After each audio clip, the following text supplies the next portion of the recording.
अस्सलाम वालेकुम स्टूडेंट्स। जी आज हमारा दूसरा डेमो सेशन है। फ्री डेमो सेशंस जो आप लोगों के लिए रखे गए हैं, जिसमें आपको आपकी जो भी कंफ्यूजन होगी, जो भी आप लोगों के क्वेश्चंस होंगे, उनके आंसर्स दिए जाएंगे। आपको मेथड बताया जाएगा कि ईविजन इंस्टीट्यूट ऑफ लर्निंग बाय अस्मा शेख में आपको कैसे ट्रीट किया जाएगा, किस तरीके से आप लोगों को गाइड किया जाएगा कि आप बीए में इंग्लिश की प्रिपरेशन किस तरीके से कर सकते हैं। जी, मेरा फर्स्ट डेमो सेशन जो था उसमें मैंने आप लोगों को सिलेबस के अकॉर्डिंग, पेपर पैटर्न के अकॉर्डिंग और थोड़ा सा फर्स्ट पॉइंट से रिलेटेड कुछ बताया था। आज सेकंड डेमो है तो मैं आज उन नोट्स का जिक्र करूंगी जो मैंने लास्ट डेमो सेशन में भी किए थे, कि आपको नोट्स प्रोवाइड किए जाएंगे, प्रॉपर नोट्स जिनमें रेफरेंस टू कॉन्टेक्स्ट, एक्सप्लेनेशन और जो क्वेश्चन आंसर्स होंगे उनके नोट्स दिए जाएंगे। ठीक है, आज उस नोट्स को हम थोड़ा सा रीड करेंगे ताकि आपको पता चलेगा कि आपने पोइम को किस तरह से पढ़ना है। लास्ट लेक्चर में, लास्ट डेमो में मैंने आपको पोइम रीड करवाई थी और उसके इम्पोर्टेंट पॉइंट्स बताए थे। अब मैं आपको पोइम के नोट्स रीड करवाऊंगी जिसमें आपको रेफरेंस, कॉन्टेक्स्ट और एक्सप्लेनेशन बताई गई।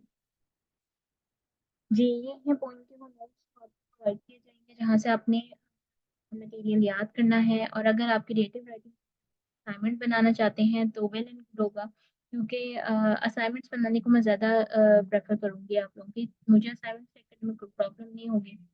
हाँ, मुझे असाइनमेंट्स देंगे, 2 to 3 डेज में आप लोगों को असाइनमेंट्स चेक होकर आपको मिल जाएगी। और मोस्टली तो ऐसा होता है कि मैं उसी दिन चेक कर देती हूँ लाइव क्लास में ही, ताकि आपको गलतियाँ आपके साथ साथ बता सकूँ। लेकिन कभी कभी ऐसा होता है बाई इंस्टेंस किसी वजह से जो है लेट भी हो जाती है, लेकिन 2 to 3 डेज के अंदर अंदर आप लोगों को आपके असाइनमेंट्स मिल जाएंगे। जी, अब हम बात करते हैं नोट्स की। ये नोट्स वो हैं जो आप लोगों के डिफरेंट बुक से लिए गए हैं। एक ही बुक से मैं सारे नोट्स नहीं प्रिपेयर करवाऊंगी, डिफरेंट बुक्स लूंगी और वहां से मटेरियल इकट्ठा किया जाता है, क्योंकि आप कोई भी बुक ले लें, आपको एक ही बुक में सारा कुछ नहीं मिलता। आपको डिफरेंट बुक से, डिफरेंट नोट से, डिफरेंट साइट से लेना पड़ता है ताकि आप एक अच्छा और बेहतरीन मटेरियल बना। तो आपको एक ही बुक नहीं दी जाएगी, बल्कि डिफरेंट बुक से मटेरियल इकट्ठा करके और उनको एक जगह पे बाइंड करके और वो दिया जाएगा ताकि आपके पास बेहतरीन मटेरियल हो और आप बेहतरीन तरीके से उसको याद कर। अच्छा, अब आ जाते हैं पोइम की तरफ। पोइम से मैंने रिलेटेड आपको बताया था कि रेफरेंस, कॉन्टेक्स्ट और एक्सप्लेनेशन। जो पोइम में 3 पार्ट्स होते हैं, आपका 7 मार्क का एक स्टेंजा होगा जिससे आपने 4 लाइन्स, मैक्सिमम 4 लाइन, यानी ज्यादातर ये होता है कि आपको सिर्फ 4 लाइन्स दी जाती हैं, 4 to 5 बस, या मैक्सिमम 6 बस। इससे ज्यादा लाइन्स नहीं देते वो पेपर में। लेकिन कभी कभी 2 लाइन्स भी आ जाती हैं, जरूरी नहीं है कि 4 ही है। उसमें ये होता है कि हमारे पास सबसे पहले हमने लिखना होता है रेफरेंस। इसकी एक्सप्लेनेशन करने का तरीका ये होता है, इसकी 3 मेन हेडिंग्स होती हैं। सबसे पहले आपसे वो ये पूछेंगे कि ये लाइंस जो वो दी गई हैं, ये कौन सी पोइम से ली गई है और किस राइटर ने ये लिखी है। इसलिए पोइम का नाम और राइटर का नाम, आपको हर पोइम का नाम और पोइम के राइटर का नाम परफेक्ट पता होना चाहिए। अगर बाई चांस आप लोगों का ये रेफरेंस गलत हो जाता है, यहाँ पे आप गलत पोइम का नाम लिख देते हैं, गलत राइटर का नाम लिख देते हैं, तो एग्जामिनर नीचे जाने की कोशिश ही नहीं करेगा। वो आपका पहला सेंटेंस देखेगा और वहीं से उसने आपको 0 मार्क्स दे देना। इसलिए आपने रेफरेंस को लाइटली नहीं लेना कि ये तो एक ही लाइन का रेफरेंस है, इससे कोई फर्क नहीं पड़ता। रेफरेंस अगर आपने गलत लिखा हो और कॉन्टेक्स्ट और एक्सप्लेनेशन बेशक सही लिखी हुई हो, लेकिन आपको मार्क्स नहीं मिलेंगे, आपको 0 मार्क्स मिलेंगे उसके। इसलिए कोई एक चीज भी गलत नहीं होनी चाहिए। यहाँ पे पोइम के नाम को हम इन्वर्टेड कॉमर्स में लिखेंगे, मार्कर के साथ लिखेंगे, और राइटर के नाम को हम इन्वर्टेड कॉमर्स में नहीं लिखेंगे, लेकिन हम लिखेंगे इसको मार्कर के साथ। ये जो चीजें मैं हाईलाइट कर रही हूँ, उनको अपने ये नोट रखने की, ये चीजें हैं जो हैं वो आपको मार्कर के साथ लिखनी पड़ेंगी। लेजर पोइम का नाम और विलियम डेविस राइटर का नाम। हेडिंग भी आपको मार्कर से ही देनी पड़ेगी। ये तो बोल्ड करके लिखी हुई है तो बेसिक सी बात है कि हेडिंग जो है वो मार्कर से ही लिखी जाती है। रेफरेंस की हेडिंग हो गई। अब आ जाते हैं कॉन्टेक्स्ट की तरफ। कॉन्टेक्स्ट, हर पॉइंट का एक कॉन्टेक्स्ट होता है। आप वो हर स्टेंजा में ऐड कर सकते हैं। इसलिए आपको ज्यादा कॉन्टेक्स्ट याद करने नहीं पड़ेंगे कि हर स्टेंजा का अलग अलग कॉन्टेक्स्ट होगा। कॉन्टेक्स्ट का मीनिंग होता है पोइम को 4 to 5 लाइन्स में ब्रीफ करके, आपने छोटा करके बताना होता है कि इस पोइम में मेन मेन बातें क्या की गई हैं। बस ये होता है आपका कॉन्टेक्स्ट। यहाँ पे उन्होंने कॉन्टेक्स्ट दिया हुआ है। अच्छा, रेफरेंस जो है उधर हर लाइन का, हर पोइम का स्टैंजा इसी लाइन से शुरू होगा।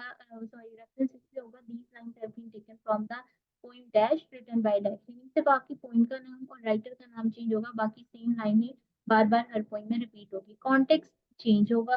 कॉन्टेक्स्ट जैसे इस पोइम में हमने पढ़ा हुआ है, दिस पोइम एलिजी। एलिजी कहते हैं मर्सिया, एक गमगीन नज़म या गमगीन गाना आप कह लें। On the flight of modern man, जो मॉडर्न मैन पर अफसोस के तौर Today the modern man has no spare time to enjoy the beauty of nature. आजकल मॉडर्न मैन के पास बिल्कुल भी टाइम नहीं है कि वो नेचर की ब्यूटी को एंजॉय कर सके। यानी जो हमारे पास कुदरत ने हमें नज़ारे दिए हैं, जो डिफरेंट चीज़ें हमारे लिए बनाई गई हैं, जो दरख्त, आसमान, सितारे, चाँद, इन सब चीज़ों को देखने का टाइम ही नहीं है। He is always engaged in worldly affairs and pursuits. वो हमेशा दुनियावी काम-काज में और मामलात में मसरूफ़ रहते हैं। Even animals like cows, sheep and squirrels have spare time to stand and stare under the trees.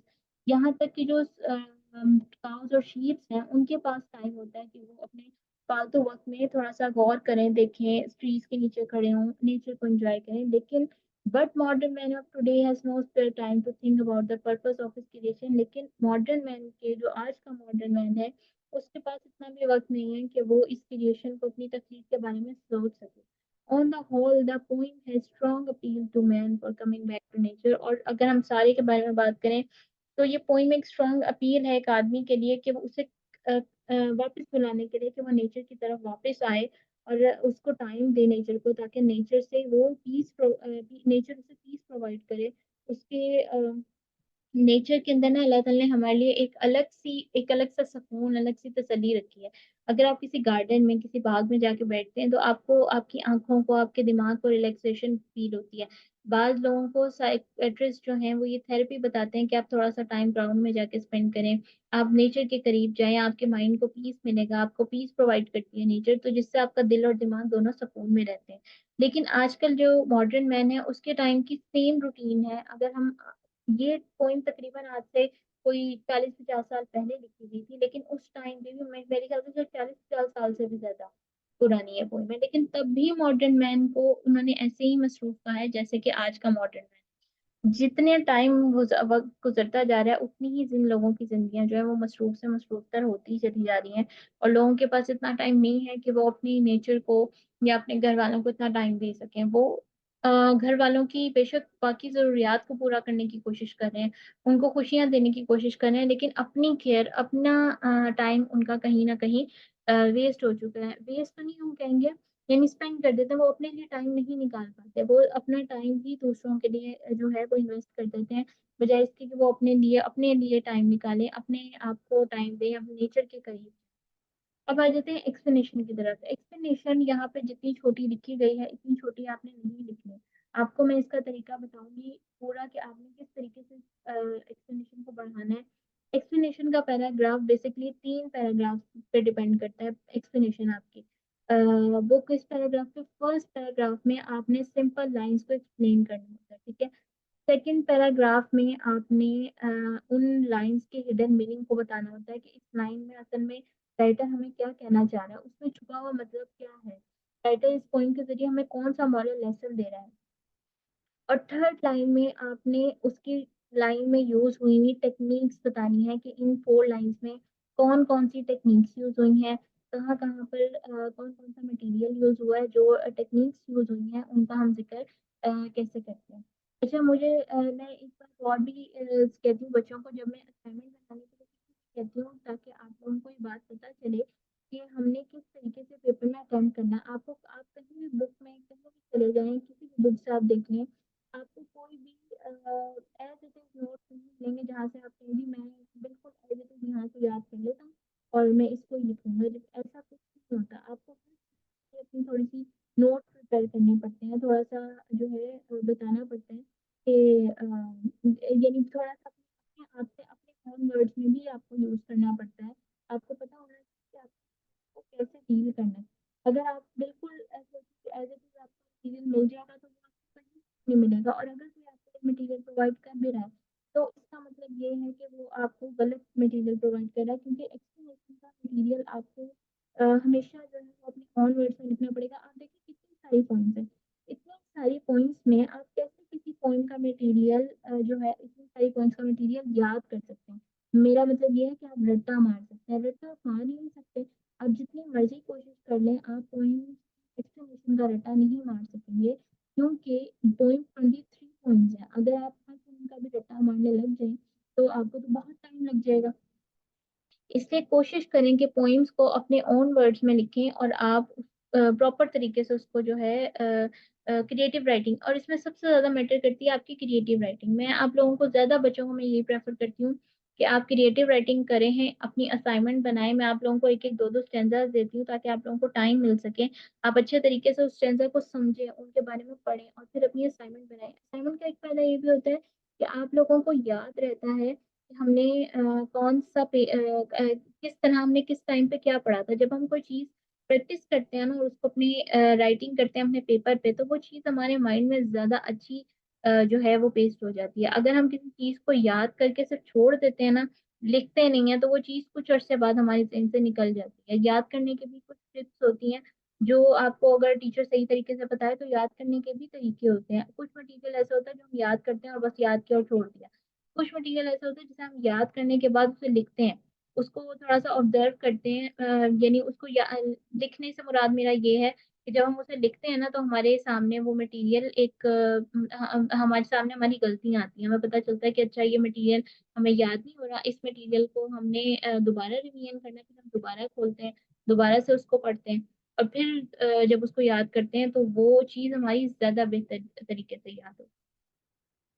अच्छा, यहाँ पे मैं आपको एक दिखाती हूँ असाइनमेंट एक बच्ची ने प्रिपेयर की है।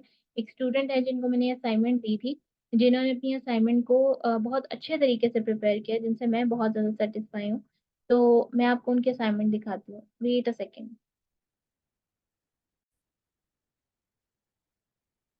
जी, ये देखिए, ये कुछ स्टूडेंट्स की असाइनमेंट है जो मैं आपको दिखाने जा रही हूँ। इन स्टूडेंट को मैंने कहा था कि अपने ओन वर्ड्स में आप असाइनमेंट जो है वो बनाएं, उनको डील करें, और उन्होंने बहुत अच्छे तरीके से इस असाइनमेंट को प्रिपेयर किया है। इसमें रेफरेंस और context same as it is book वाला ही है। जैसे कि मैंने आपको बताया था कि मार्कर से आपने नाम लिखना है, और राइटर का पोइम का भी और राइटर का भी उन्होंने बिल्कुल वैसे ही मेंशन किया हुआ है। फिर context as it is book का है, लेकिन एक्सप्लेनेशन में इसकी बहुत अच्छे तरीके से इस बच्ची ने परफॉर्म किया है। एक्सप्लेनेशन को इन्होंने अपने ओन वर्ड्स में लिखने की कोशिश की है। कुछ इन्होंने बुक से भी हेल्प ली है, लेकिन कुछ कुछ इन्होंने खुद से अपने वर्ड्स में लिखने की कोशिश की है। जैसे कि ये असाइनमेंट बनाई हुई है जो मैंने आपको शुरू में आपको दिखा रही हूँ स्क्रीन पर। इसमें उन्होंने बिल्कुल जैसे मैंने उन्हें बताया था, 3 पैराग्राफ्स के ऊपर डिवाइड किया है इस पूरी एक्सप्लेनेशन को। फर्स्ट पैराग्राफ में हम बताते हैं कि आपने असल में लाइंस का मतलब क्या है। जैसे वो उन्होंने लिखा हुआ है, the poet says that our life is useless if it is full of hurries and worries. It is useless if we have no time to stand and look at the beauty. Look at the beauty of things of nature. Nature is perhaps the most important and powerful and precious thing for us. ये इस तरह से उन्होंने simple, आपको मैं अगर सारा, मेरे पास पढ़ने का इस टाइम टाइम नहीं है कि मैं आपको सारी पढ़ूं, लेकिन जब मैं आपको पढ़ाऊंगी, प्रॉपर पढ़ाऊंगी, तो मैं आप लोगों को इसी तरीके से पूरा पढ़ के बताऊंगी। इस टाइम मेरा मकसद है आप लोगों को ये समझाने का कि ये उन्होंने फर्स्ट पैराग्राफ लिखा है जिसमें असल में लाइन का मतलब है, लाइन के मीनिंग्स क्या है। जैसे आपको एक पोइट्री में, एक पोइट्री की फॉर्म में आपको लाइंस दी गई हैं, और वो आपको उन्होंने सिंपल जो सिंपल हमारी इंग्लिश होती है उसमें कन्वर्ट करके ये लिखी हुई है। उसके बाद आ जाते हैं सेकंड पैराग्राफ पे। अब वो इसका मजानी है hidden meaning. Modern man waste all his time in pursuits of material objects. यानी मॉडर्न मैन ने अपना सारा टाइम जो है वो मटेरियलिस्टिक ऑब्जेक्ट्स के ऊपर बता दिया है। जी जैनब, आप कुछ पूछना चाह रही हैं मेरे से? अस्सलाम वालेकुम जैनब। अस्सलाम वालेकुम। एम आई वालेकुम ऑडिबल? अस्सलाम। जी जी। हाँ, मैं यहाँ पे थोड़ी सी चीज इंक्लूड करना चाह रही हूँ। First of all, let me introduce myself. I am Zainab Fatima and M Phil linguistics. तो यहाँ जी पे थोड़ी सी चीज मैं एडिशन करना चाह रही थी कि जी जहाँ पे एक्सप्लेनेशंस लिखते हैं बच्चे, तो उसके अंदर एक चीज की एडिशन किया, जैसे लाइक आप किड्स का लिख रहे हो, ठीक है, जी जी। तो उसकी कोई एक आध लाइन आप कोड के तौर पे किसी एक्सप्लेनेशन के अंदर आप राइट कर दे। बिल्कुल। 2 लाइन, एक लाइन ऊपर से छोड़ के, एक लाइन नीचे से छोड़ के, तो दरमियान में आप वो लिखें विद द मार्कर, एंड मैंने एंट्री लगा ली। उसको हाईलाइट कर दें। जी जी, जी जी। जी जी, सही कह रही हैं आप, बिल्कुल सही कह रही हैं। हाँ, उसको करें। उससे ये है कि आपको लिटरली बहुत अच्छे तरीके से आसानी से मार्क्स मिल जाते हैं। वो देखने में भी बड़ी खूबसूरत चीज लगती है। मैंने इसलिए इंक्लूड की इस चीज को कि हम लोग, मैं पेपर चेक करती रही हूँ इसके। तो उसमें ये होता था कि हम लोगों को जो अटेम्प्ट करना, देखते ना बच्चे का पेपर देखने में आंखों को अच्छा लगे, फौरी जी। तौर पे उसको मार्क्स दे दिए जाते थे। तो ये मैं ये चाह रही थी कि आप इसको इंक्लूड करें। नहीं नहीं, बिल्कुल बहुत अच्छी बात है। अपनी अपनी इंक्लूड आपको करना चाहिए। जिसको जो चीज पता हो वो क्लास में मेंशन करे तो बहुत अच्छा होता है, क्योंकि जाहिर है हर इंसान के पास जितना नॉलेज होता है वो उतना प्रोवाइड करता है। जो बात आप कह रही हैं, इनको क्लासेस में मैं अक्सर बच्चों को ये बात बहुत समझाती हूँ। बल्कि अच्छी बात है आपने डेमो में ये बात की है। आप एक टीचर रह चुकी हैं और आपने पेपर चेक किए हैं, तो आपकी बात शायद उन्हें ज्यादा अच्छी समझ आएगी। क्योंकि मैं अभी लास्ट जो मैंने लेक्चर दिया पार्ट 2 का बीए का, उसमें मैं उनको यही समझा रही थी। वो कहे थे मैम हमें ना कोटेशंस बहुत देर में याद होती हैं। तो मैंने उनको ये बताया, मैंने कहा बेशक आप लोगों को देर में याद होती है, थोड़ी सी आपको एक्स्ट्रा एफर्ट करनी पड़ेगी, लेकिन आपको इसके मार्क्स बहुत अच्छे मिलेंगे। यही बात मैं उनको समझा रही थी। बल्कि अच्छी बात है आपने इंक्लूड किया। जी अगर जी, आप इसका इंक्लूड भी एक करेंगे तो सोल्यूशन बहुत मैं अच्छा आपको है। बता दूं। जी जी जी। जी। जी जी। उसका भी एक सोल्यूशन है। मोस्ट ऑफ द स्टूडेंट्स यही कंप्लेन करते हैं कि एट अ टाइम हमें याद नहीं होती। जी अब जी। एक एक आप पोइट याद करिए ना, एक पोइट की आप मैक्सिमम छोटी छोटी लाइंस उठाएं। छोटी छोटी हम्म। लाइंस उठा के उसको, जैसे लिटरेचर में हम लोगों ने पढ़ा ना, लिटरेचर में इसकी तो वो क्या कहते हैं कि लिटरेचर के अंदर जिन कैद करने वाली बात हो जाती है। जी इंग्लिश जी बिल्कुल। लिटरेचर की मैं, तो आप लिटरेचर की उठा के, ये नहीं कि आप सिर्फ अपने कोर्स को लेके रटें। अब आप, सोशल मीडिया इतना एडवांस हो चुका हुआ है, आप उधर से कोई भी कोट्स उठा ले, उस राइटर का नाम लेके उसकी कोट आपको मिल जाएगी। ठीक जी है। सही कह और रही हैं आप बिल्कुल। 15 से 20 कोट आप याद कर लो। जब आप इसका ये हो जाएगा, जब आप लिखने के लिए बैठोगे ना अपना एग्जामिनेशन हॉल में, तो ऐसा पॉसिबल ही नहीं है कि आपको 5 से 6 कोट याद ना हो। जी कोई भी बिल्कुल उठा सही के कह रही चार हैं। से पांच भी अगर आपने ऐड की हो एक पोइमा, दैट इज वेरी वेरी बहुत ही कंपटीशन बढ़ जाती है चेकर की कि ये बच्चे ने पेपर इतना अच्छा पिक किया हुआ। तो वो मेरे, हम लोग प्रोफेसर साथ बैठते होते थे, तो वो कहते थे किसी की जरूरत ही नहीं है कि बच्चे को पेपर नंबर ना दे। जी बिल्कुल तो सही, बिल्कुल आपने परफेक्ट बात की है। 100% सही है आपकी चेकर बात। की तो मौत वाकया हो जाती है कि बच्चे का पेपर दे के वो दे ना नंबर। नहीं। तो ये ऐसा है। अगर ये कोटेशंस बच्चे याद करना शुरू कर देना, तो मैं कहती हूँ इन लोगों को फेल होने की इनकी परसेंटेज काफी हद तक कम हो जाएगी। अब मैंने जो असाइनमेंट्स बनाई हैं पार्ट 2 के लिए इस टाइम पे, जो उनको पास जो उनको मैं प्रोवाइड कर रही हूँ, उनमें हर क्वेश्चन में मैक्सिमम 4 to 5 कोटेशंस हैं एक क्वेश्चन। सिर्फ इसीलिए क्योंकि मॉडर्न एसेस में बच्चों की बहुत ज्यादा क्वेश्चन पार्ट 2 में ना सप्ली आ जाती है। एक तो एसेस की वजह से कि एसेस में भी वो कोटेशन ऐड नहीं करते और क्वेश्चंस में भी ऐड नहीं करते। और ये उनका बहुत बड़ा वीक पॉइंट है कि वो कोटेशंस याद नहीं कर पाते। लेकिन अब मैं कोशिश कर रही हूँ, बेशक मैं उनको बार बार टेस्ट में ये चीज रिवाइंड करवा रही हूँ कि नहीं आप लोग इसको बार बार रिपीट करें, आप इसको लिख लिख के याद करें। आप कोशिश करें, आप कर सकते हैं। फिर उसके बाद अब माशाल्लाह इस दफा जो है मुझे लग रहा है कि जितने भी बच्चे हैं वो बहुत अच्छे तरीके से मॉडर्न एसे को अटेम्प्ट कर लेंगे। क्योंकि लास्ट ईयर भी एक बच्ची को मैंने वही असाइनमेंट्स प्रोवाइड की थी, तो उनके मैक्सिमम 50 से ऊपर मार्क्स आए, 50+ मार्क्स इंग्लिश में। तो मुझे इस दफा भी होप है कि बच्चे अच्छा यहाँ परफॉर्म कर लें। अच्छा, एक बात और भी कि आप लोग ये ना सोचिएगा कि जितना मैं क्लास में बता रही हूँ सच मैं उतना ही बताती हूँ। अभी सिर्फ जितना ज़्यादा मैं, मेरे पास 30 to 40 मिनट्स हैं, तो मैंने मेरे पास जितना मटीरियल मेरे जहन में आ रहा है मैं वो इंपॉर्टेंट पॉइंट्स मेंशन कर रही हूँ। लेकिन बहुत सारी चीजें ऐसी हैं जब हम पढ़ते हैं तो साथ साथ मैं आपको बताती हूँ। जैसे एक मैम ने कोटेशंस का ऐड किया, तो ये कोटेशंस मैं आपको पूरी बार बार क्वेश्चन में जब मैं क्वेश्चंस पढ़ाती हूँ खासतौर पर मॉडर्न ऐसे के, उस टाइम मैं ये बात मेंशन करती हूँ। पोएट्री में भी काफी जगह पे कोटेशंस मैं खुद ऐड करवा देती हूँ आपको कि रेफरेंस टू कॉन्टेक्स्ट में आप ये कोटेशन ऐड कर लें। अब जैसे अगर आप इस असाइनमेंट को देखें तो ये असाइनमेंट में ग्रामेटिकल मिस्टेक्स बहुत ज्यादा है।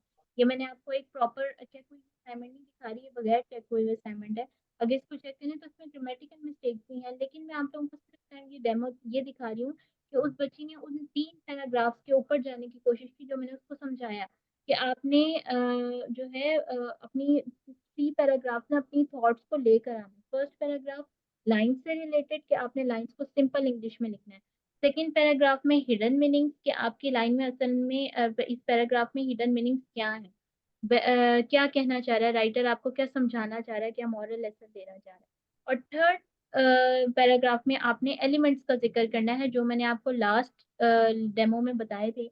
आयरनी है, एलिट्रेशन है, सिमिली है, मेटाफर है, पर्सोनिफिकेशन है, उन सब के बारे में आप बताएं, ताकि आपको पता जो राइटर है उसको पता चले कि इस बच्चे ने इस पोइम को डीपली पढ़ा है। इस पोइम में सिर्फ उसने थोड़ा सा लेक्चर लेके काफी हद तक नहीं हो गया, इसमें काफी हद तक उसने इन्वेस्ट किया, अपना टाइम इन्वेस्ट किया। जी, कोई और बच्चा कुछ और पूछना चाहेगा?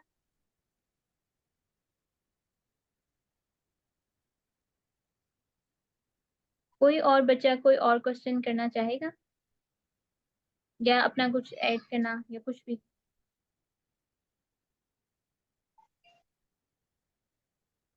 अच्छा चलें, ठीक है, किसी ने कुछ नहीं पूछना तो मैं आगे क्वेश्चन मेंशन करती हूँ। जी, वालेकुम अस्सलाम जुनेद, आप मैसेज कर रहे हैं, आप वॉइस में भी मेरे से पूछ सकते हैं। आपका माइक ऑन है शायद।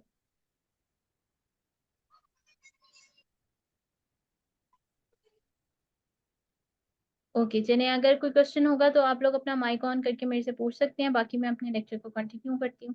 जी, इसके 3 स्टैंजास मैंने आप लोगों को जैसे कि बताया उसी तरह उन्होंने लिखने हैं। अब अगर इस स्टैंजा की हम बात करें तो इसमें बुक में सिर्फ एक स्टैंजा में 8 to 10 लाइन्स में उन्होंने कवर कर दिया आपका स्टैंजा, जबकि ऐसा नहीं है। आपको स्टैंजा में थोड़ा सा बढ़ा के लिखना पड़ता है। आपका एक रेफरेंस, एक स्टैंजा की एक्सप्लेनेशन 4 पेजेस पे तो जानी चाहिए ही चाहिए। 3 to 4 पेजेस पे, साइड्स पेजेस नहीं मैं कहूंगी, बच्चे पेजेस से कंफ्यूज हो जाते हैं। एक शीट की 4 साइड्स होती हैं, तो आपकी 4 साइड्स पे वो एक्सप्लेनेशन आनी चाहिए, मिनिमम 3, मैक्सिमम 4 साइड्स पे, ताकि आपके जब 7 मार्क्स को देने लगे तो उसको पता चले कि आपने उसमें कोई मटेरियल ऐड किया है। और जैसे कि मैंने कहा कोटेशन, आप बहुत अच्छे मार्क्स गेन कर सकते हैं अगर आप कोटेशन ऐड करें। फर्स्ट वन, अगर आप लोग ऐसा चाहते हैं कि बिल्कुल आप लोगों को बने बनाए मटेरियल मिले, तो वो आप लोगों को कहीं से भी नहीं मिलेंगे। जब आप लोग अपनी क्रिएटिव राइटिंग करेंगे, ऑनवर्ड्स में लिखेंगे, तो वो आपके लिए बहुत हेल्पफुल मटेरियल रहेगा।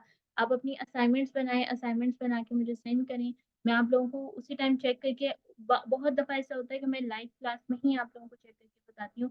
क्योंकि लाइव क्लास में टाइम थोड़ा कंजेस्टेड होता है, तो उसमें ये भी होता है कि कुछ बच्चों की असाइनमेंट्स में चेक करके उन्हें बाद में वॉइस मैसेज में भी समझा देती हूँ। ये टाइम पर डिपेंड करता है, लेकिन आपकी असाइनमेंट्स आपको चेक होकर जरूर मिलती हैं, और उनमें जो भी मिस्टेक्स होती हैं वो भी मेंशन की जाती हैं। अच्छा, ये होगी नोट्स की बात। ये वो नोट्स हैं जो मैं आपको प्रोवाइड करूंगी। इसी तरह से जो कुछ ये नोट्स होंगे, कुछ असाइनमेंट्स होंगी, कुछ डिफरेंट किस्म की चीजें होंगी जो आप लोग वो उनको मिलेगी याद करने के लिए। जी, कोई बच्चा मेरे से और कोई क्वेश्चन करना चाह रहा है? अच्छा, आप पूछ रहे हैं कि हम अपने ओन वर्ड्स में कैसे लिखें। अपने ओन वर्ड्स में लिखने के लिए आप लोगों की सबसे पहले तो पोइम की जो समझ है ना, वो आपको प्रॉपर होनी चाहिए। आपको पता होना चाहिए इस पोइम में का टाइटल क्या है, टाइटल क्यों रखा गया है, राइटर इसमें क्या कहना चाह रहा है। लाइंस जब मैं पढ़ाऊंगी तो मैं लाइंस को आपको डीपली उसके जाके मतलब समझाऊंगी। इस लाइन की हमें ये हम कह सकते हैं, इस लाइन का हम ये मतलब निकाल सकते हैं, इस तरह हम इसको लिख सकते हैं। ये हम लेक्चर के दौरान सारी बातें जो हैं बताएंगे। और इसका एटीट्यूड कैसे डेवलप करें, वो हम जब आप राइटिंग करते हैं ना और साथ साथ आपकी मिस्टेक्स निकलती हैं, तो आपका एटीट्यूड खुद ब खुद डेवलप होता रहता है। उसमें कोई ऐसी बहुत बड़ी बात नहीं है। आप जब असाइनमेंट्स बनाते हैं, आपको असाइनमेंट्स चेक होके मिलती हैं, आप एक गलती एक दफा करते हैं, फिर दूसरी दफा आप कोशिश करते हैं कि हम वो गलती ना करें। आहिस्ता आहिस्ता आप लोगों की खुद ही आदत हो जाती है। जी, मलाइका मेरे से पूछ रही हैं, आप इंग्लिश की प्रिपरेशन करवाएंगी बीए की? जी, तो मैं उसी के लिए डेमो दे रही हूँ। बीए की इंग्लिश की प्रिपरेशन ही करवानी है, जिसके लिए क्लास हो रही है, पार्ट 1 और पार्ट 2 दोनों की। जी जैनब, आप मेरे से कुछ कहना चाह रही हैं, आप कह सकती हैं। जी, मैं ये एडिशन करना चाह रही थी थोड़ी सी कि बच्चों को most of the time vocabulary नहीं होती उनके पास। ये होता है उन्हें वोकेबलरी समझ। रीडिंग से आती है। जब आप रीडिंग हाँ, करते हैं ना, जब आप समझ रीडिंग नहीं हो। करते हैं। जी जी उनको बोले। समझ तो आ रही होती है, चीज की समझ तो आ रही होती है, लेकिन उनको ये नहीं समझ आ रही होती कि हम अपने जो व्यूज हैं उसको किस तरह प्रोसेस में ला के किस तरह एक्सप्लेन करें। सबसे ये चीज जो प्रैक्टिस मेन से आती है। Major problem. जी बिल्कुल, आप सही कह रही हैं, बच्चों की यही प्रॉब्लम होती है कि उनके पास वोकेबलरी नहीं होती। लेकिन वोकेबलरी कैसे आती है, जब हम कोई मटेरियल रीड करते हैं। आजकल इतनी ज़्यादा हेल्पफुल मटेरियल्स हमारे पास जो है वो मौजूद होते हैं। नेट पर मिलते हैं, बुक्स मिलती हैं, बुक्स के अंदर बहुत सारा मटेरियल होता है। वहीं से जब हम रीड कर रहे होते हैं ना, उसी टाइम पे हमारे पास बहुत सारे वर्ड्स जो हैं वो इकट्ठे हो जाते हैं, जिनसे हम हाँ, तो जो है उसके लिए मैं ये हेल्प सजेस्ट ले सकते हैं। करूंगी आपके रेफरेंस से ही कि सॉर्स पढ़ना शुरू करें। सॉरस के नाम से, सॉरस बैगवान के नाम की एक बुक आती है, वो आप लें। वो आपके लिए सारी जिंदगी के लिए एक आपको गिफ्ट ही होगा, हर बच्चे के लिए। वो ले। और इसके साथ ही मैं आपसे परमिशन चाहूंगी कि मैं आपकी क्लास को थोड़ा सा लीव कर दूं, क्योंकि टाइम आपने डेमो का वो रखा जो किचन में बिजी होने का शेड्यूल होता है। और ये मैम हमारा ने मुझे लिंक सेंड किया, मैं लेट मी ज्वाइन, कि देखूं बच्चों को किसी चीज की जरूरत हो या कुछ। ओके मैम, तो if you thank don't you. Mind, can I leave your class? Yes ma'am, sure. Okay, okay. Have a good time students. आप दिल लगा के पढ़िए। और कोई रॉकेट साइंस नहीं है किसी चीज में से निकलने के लिए। आप दिल लगा के कोई भी गोल हासिल करने के लिए लग जाओ ना, किसी बंदे में ये अप्रोच हो ही नहीं सकती कि वो आपको बीट अप कर जाए। तो गुड जल्दी। Luck for your future. और ओके जी, गुड बाय। अल्लाह हाफिज। अल्लाह हाफिज। जी मलाइका, आप मेरे से क्वेश्चन कर रही हैं कि इंग्लिश की प्रिपरेशन जी करवाऊंगी, लेकिन फ़ी की जो डिटेल्स हैं वो आपको मैम अस्मा से पूछनी पड़ेंगी। मैम अस्मा शेख को आप कांटेक्ट कर सकती हैं, वो आपको आपकी फ़ी की सारी डिटेल्स जो हैं वो बता देंगी। और कोई क्वेश्चन? राव जुनेद, आप कुछ पूछना चाहते हैं?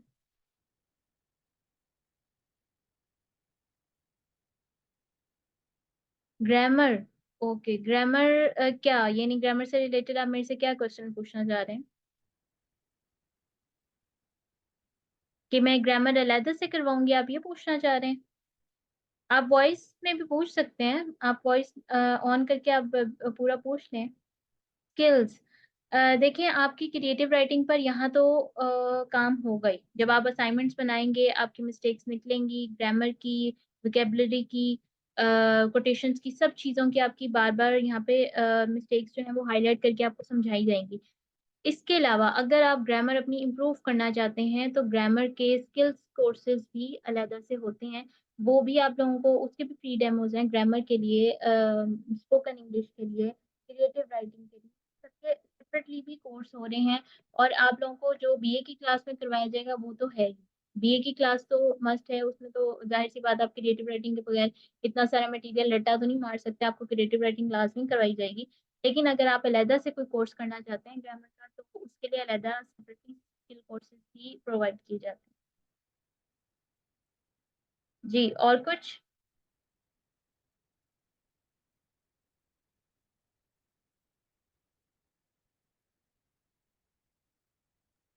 ओके।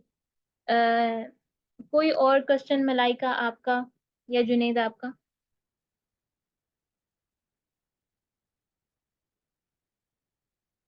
जी ठीक है। अच्छा जी, आज का तो डेमो सेशन यही था। आई होप कि आप लोगों के लिए हेल्पफुल रहा हो। कुछ मैम जैनब ने भी ऐड किया और उन्होंने बहुत अच्छी बातें बताई कि कोटेशंस और बहुत ज़्यादा वोकेबलरी का बच्चों को प्रॉब्लम आ रहा होता है। इसमें मैं आप लोगों को मैम दी रिकॉर्डिंग हुई, मिल सकती है इसकी? जी जी, मैम अस्मा इस रिकॉर्डिंग को जो है वो अपलोड करेंगी इनके ऊपर, ग्रुप ठीक के है, अंदर, थैंक यू। गाइड ग्रुप में। ठीक है, चलें ठीक है, जी फिर। थैंक तो आप लोग जो है काफ़ी हद तक चीज़ें जो हैं वो क्लास में प्रैक्टिस में भी सीखते हैं, इसलिए कंफ्यूज होने की ज़रूरत नहीं है कि जितना मैंने बताया है मैं सिर्फ उतना ही करवाऊंगी। बहुत सारी चीज़ें ऐसी हैं जो मैं यहाँ पे मेंशन करने का मेरे पास टाइम नहीं है, लेकिन अगर मैं आप लोगों को साथ साथ पढ़ाऊंगी, वो स्किल्स, वो ग्रामर, वो क्रिएटिव राइटिंग, वो कोटेशंस में, वो सब चीज़ें आप लोगों को अलग सेपरेटली बताई जाएंगी, तो इसलिए आप बेफिक्र होकर ज्वाइन कर सकते हैं।